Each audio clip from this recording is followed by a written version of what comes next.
શ્રી હરિરાયજી મહાપ્રભુજીએ આપે કુલ 100 સાખી પ્રગટ કરેલ છે, જેમાં આજે સાખી ક્રમાંક 95 અને 96 આવશે.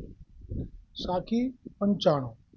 શ્રી રાધા માધવ પરમ ધન સુખ અરુ વ્યાસ લિયો ઘૂંટ यह धन खर्चे घटत नहीं चोर लेत ना लूट श्री वल्लभ चोर लेत ना लूट. परिवार श्री राधा माधो परम धन सुख अरु व्यास लियो घूंट यह धन खर्चे घटत नहीं चोर लेत ना लूट श्री वल्लभ चोर लेत ना लूट. શ્રી હરિરાયજી મહાપ્રભુજીએ આ સાખીમાં ભાગવતજીના રચયિતા અને ભાગવતજીના વક્તા એમનું બેનું સ્મરણ કર્યું અને કહ્યું કે રાધા માધવ પરમ ધન, એટલે રાધાજી અને ઠાકોરજી એ પરમ ધન કયા, એટલે કે ધનના જેટલા પણ ઉપમાઓ છે એનાથી ઉપર. સુખ અરુ વ્યાસ લિયો ઘૂંટ, એટલે સુખદેવજીએ ભાગવતજીમાં ક્યાંય રાધાનું નામ વર્ણન કર્યું નથી. બધી જ લીલાઓનું વર્ણન કર્યું, નિકુંજની, રાસની, પણ જેમના કારણે રાસ સંભવ થયો એ રાધાજીનું નામ વર્ણન ન કર્યું.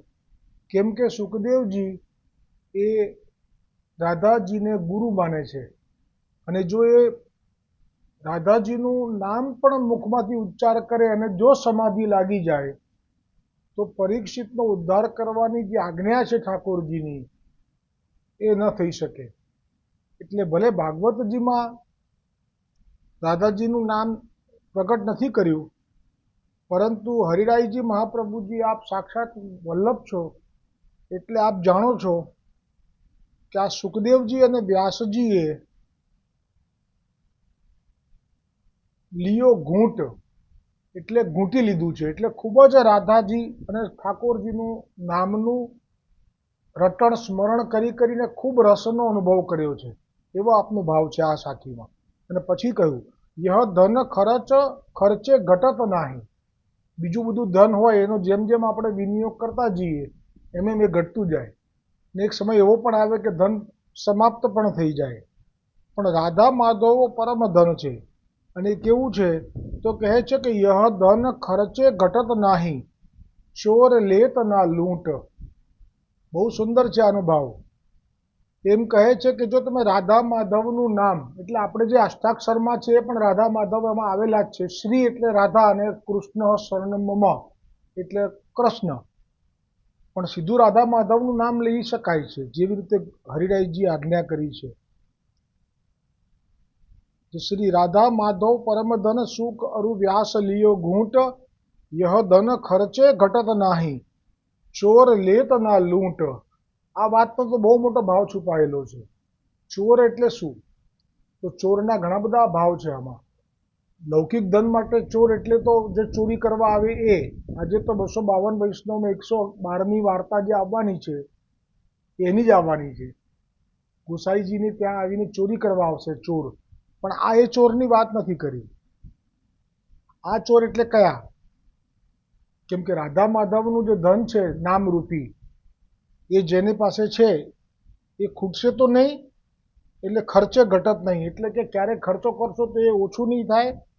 અને ચોર લેત ના લૂંટ, એટલે કે જેમ ચોર કોઈ લૌકિક દ્રવ્ય લૂંટી જાય છે તો જીવ એકદમ હતાશ, નિરાશ, દુઃખી થઈ જાય છે, એવું આમાં નહીં થાય. એટલે કે કોઈ ચોર લૂંટી નહીં શકે, કેમ કે આ અલૌકિક છે. અને બીજો ભાવ છે આનો કે કદાચ પ્રારબ્ધમાં એવો સમય આવે કે જે આપણી બધી વસ્તુઓ ચાલી જવાની હોય. સંતદાસ ચોપડાને મહાપ્રભુજી આજ્ઞા કરી હતી કે તારા પ્રારબ્ધમાં હવે થોડાક સમય પછી એવું થશે કે તારું ધન ચોર લૂંટી જવાના છે. રાજા પણ દંડ આપીને એ બાને લઈ લેશે અને બાકી તારા લેણદારો છે એ પણ અચાનક આવીને બધું લઈ જશે. એટલે તારી આ સ્થિતિ આવવાની છે. આને કહેવાય ચોર. પણ જો રાધા માધવ એટલે કે એ જે માથે પધરાઈ દીધી સેવા અને પછી જે સેવામાં એમને જે સુખ મળવાનું શરૂ થઈ ગયું, તો પછી ખરેખર આવી રીતે રાજા ચોર અને બધા લેણદારો લૂંટી ગયા, કશું રહ્યું નહીં. પણ જે રાધા માધવ એટલે જે ઠાકોરજી માથે પધરાયા હતા એને તો કોઈ લઈ ના ગયા. અને એમના વિનિયોગમાં જે કંઈ પણ દ્રવ્ય આપણે સોના રૂપાના વાસણ કરાવેલા હતા એને પણ લોકો સ્પર્શી ના શક્યા. અને જ્યાં ગોવર્ધનનાથજીને ગોકુલનાથજીને ગોકુલમાં નવનીત પ્રિયાજીને અને ગોવર્ધન પર્વત પર ગોવર્ધનનાથજીને જે સોના રૂપાના વાસણો ભેટ કરી દીધા એ થઈ ગયા. એમ ભલે ચોર એટલે કે પ્રારબ્ધમાં આપણે ભાગ્યમાં કોઈક એવો પ્રસંગ બનવાનો હોય કે જે દુઃખદ હોય, જે પૂર્વજન્મના સંચિત કર્મને કારણે હોય, એ પ્રારબ્ધ ભોગવવાનું આવ્યું હોય કે પ્રારબ્ધનું હોય કે સંચિતનું હોય. આજે એ પણ હું મૂકી સ્પીક કે સંચિત કર્મ કોને કહેવાય, પ્રારબ્ધ કર્મ કોને કહેવાય અને ક્રિયામાન કર્મ કોને કહેવાય. એ હિન્દીમાં હશે, વાંચજો. તો એ બધું આવે છે સમયે એનું કર્મનું ફળ આપવા માટે. પણ આ રાધા માધવને જે ભજે છે એને તો એ આવેલું સંકટ પણ સ્પર્શી શકતું નથી. અને છે પ્રસંગ, પેલા બ્રાહ્મણ બ્રાહ્મણી ગંગા કિનારે એકાંતમાં રહેતા હોય છે. પેલો પંડિત જે જાણતો હોય છે વિદ્યા, કઈ વિદ્યા કહેવાય એને, હથેળી જોઈને જે એનું ભવિષ્ય જોઈ શકતો હતો, એ નામ ભૂલી ગયો એ વિદ્યાનું. એનો જાણકાર હોય છે, એણે જોઈ લીધું કે આના ભાગ્યમાં તો આવતીકાલે રાજાઓના માણસો આવશે અને સૂર્ય ચડાવી દેવાના છે. પણ જો આ જેમને માથે ઠાકોરજી છે અને જેમને અષ્ટાક્ષરનું રટણ છે, તો એને ઉપર પ્રારબ્ધનો પણ કોઈ અસર થયો નહીં અને એ પ્રારબ્ધને પણ સ્વપ્નમાં ભોગવાવડાવી દીધું. એટલે એમને રાજભોગ પછી ક્યારેય આવી રીતે નિંદ્રા નથી આવી, પણ રાજભોગ ધર્યા પછી જે કીર્તન કરવાના હતા એને બદલે સૂઈ ગયા. એમાં જે પેલા ભાઈએ જોયું હતું વિદ્યા પંડિતે, હા એને કયું કહેવાય, એ જે પણ જોયું હતું કે આવું પ્રારબ્ધ છે જ આવતીકાલે, બહુ દુઃખી હતો. એ કશું આવ્યું નહીં, પણ એને સ્વપ્નમાં ભોગવાઈ દીધું ભગવાને. એને પત્નીને કીધું કે આ શું આવ્યું? હવે તે રાજાના માણસો ખોટી આળ લગાડી મને સૂળી પર ચડાયો. પત્ની હરખી ગઈ કે ઠાકોરજીએ તમને બધું ભોગવાવડાવી લીધું, જાઓ અપરસ કરી આવો, છોવાઈ ગયા તમે, એમ કે સૂળી પર ચડાયા. હવે પેલાની સાથે ચાલ્યા પંડિત સાથે બીજે દિવસે. પંડિત તો કે આજે મારે સ્નાન પણ નથી કરવું. તો કે કેમ? તો કે ના બસ. તો કે ના ચલો. પછી ગયા તો કહ્યું કે મારા વિદ્યા પ્રમાણે તમને આજે આ યોગ હતો, પ્રારબ્ધનો યોગ આવ્યો હતો મૃત્યુનો, પણ તમારે ભોગવવો ના પડ્યો. ત્યારે કહ્યું કે આ મને ભોગવવો પડ્યો, પણ મારા ઠાકોરજી એવી કૃપા કરી કે મને સ્વપ્ન આવ્યું રાજભોગ પછી જોકામાં, ને એમાં મેં ભોગવી લીધો. ત્યારે પેલો સ્તબ્ધ થઈ ગયો કે તમારો ધર્મ, તમારા ઠાકોરજી આવા સામર્થ્યવાન, એમ કરીને પછી એ પણ શરણે આવ્યો. તો એ જે વિદ્યા હતી શું કહેવાય છે, એને લાગ્યું કે મારી મિથ્યા થઈ ગઈ, પણ ના, એ વિદ્યા સાચી હતી. એટલે કે પ્રારબ્ધ જે આવવાનો હતો એ તો જરૂર આવવાનું હતું, પણ ઠાકોરજીએ એને ભોગવાવડાવી લીધું આપના સામર્થ્યથી. એટલે જ અહીંયા આજે કહ્યું છે સાખીમાં કે રાધા માધવ પરમ ધન શું કરું વ્યાસ લિયો ઘૂંટ, યહ ધન ખર્ચે ઘટત નાહી, ચોર લેત ના લૂંટ. આને તો કોઈ લઈ ના શકે, કોઈનું પણ સામર્થ્ય નથી કે જેમણે ભક્તિ કરી છે એ ભક્તિરૂપી જે ભાથું છે એને કોઈ છીનવી શકે. એટલે જ ભક્તિ ભાથું બાંધવાનું કહ્યું છે આ દોડમાં કે ભક્તિ સાચો નફો વેપાર મારે. વેપારમાં સાચો નફો જ આખી દો કે ભક્તો ગાંઠે બાંધીને જાય. જેવી રીતે પેલો એકાદશીએ રાત્રિએ સત્સંગ કરવા જતો એ ભક્તિનું ભાથું હતું. માર્ગમાં પ્રેતે રોક્યો અને કીધું કે તમે ખાવું. પછી કહે કે પણ તું મને તારું આ એકાદશીના જાગરણના ભક્તિનું ભાથું છે એ મને એના બદલામાં તું સંકલ્પ કરીને એનું ફળ આપી દે તો હું તને છોડી દઉં. પણ તેને એવી રીતે ના આપવું. પછી કે તાલીનું આપ. છેવટે ભગવાને આકાશવાણી કરી કે વૈષ્ણવો દયાળુ હોય ત્યારે આપ્યું. તો આ છે ભક્તિનું ભાથું. કે જે પ્રાપ્ત થયા પછી નિર્ભય થઈ જાય છે. મીરાબાઈએ પણ ગાયું ને, ખર્ચી નવ ખૂટે વાકો ચોર નવ લૂંટે, દીન દીન બઢત સવાયો, અને વધતું જ જાય.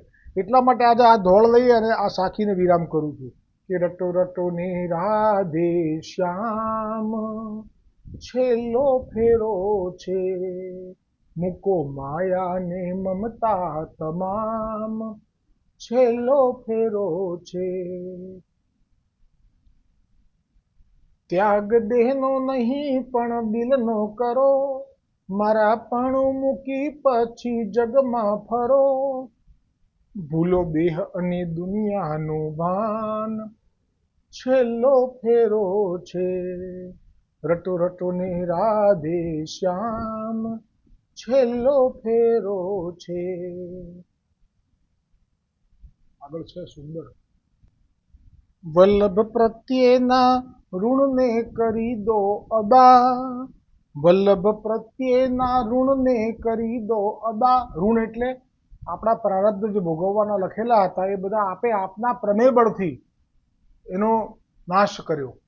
હવે આવી કૃપા કરી તો હવે આપણી અમને ઋણમાં બીજું શું માગ્યું છે એમણે, કે ફરી પાછા તમે આવા દોષમાં ના કરો, ના પડો. એટલે કહ્યું કે આ સમર્પિત ન લેતા અને સેવા અને સત્સંગ બેમાંથી એક કાં તો બંને કરજો. વલ્લભ પ્રત્યેના ઋણને કરી દો અદા, જે નજરે નિહાળો તે ખોટું સદા, રાખો હૈયામાં એક જ જ્ઞાન, છેલ્લો ફેરો છે. વલ્લભ ચરણે વૈષ્ણવો તમે બેસી જાજો, શ્રીજી ચરણે વૈષ્ણવો તમે બેસી જાજો, એમના હૈયાના ઊંડાણે પેસી જાજો, એમના હૈયાના ઊંડાણે પેસી જાજો, પછી કરજો મીઠા મીઠા ગાન, છેલ્લો ફેરો છે. પછી કરજો મીઠા મીઠા ગાન, છેલ્લો ફેરો છે. રટો રટો ને રાધે શ્યામ, છેલ્લો ફેરો છે. તો આજની સાખી 95 વિરામ પામી છે. શ્રી રાધા માધવ પરમ ધન, સુખ અરુ વ્યાસ લિયો ઘૂંટ, यह धन खर्चे घटत नहीं, चोर लेत ना लूट, श्री वल्लभ चोर लेत ना लूट. श्री वल्लभ साखी की जय हो. हरिराय जी महाप्रभु जी की जय हो प्रभु.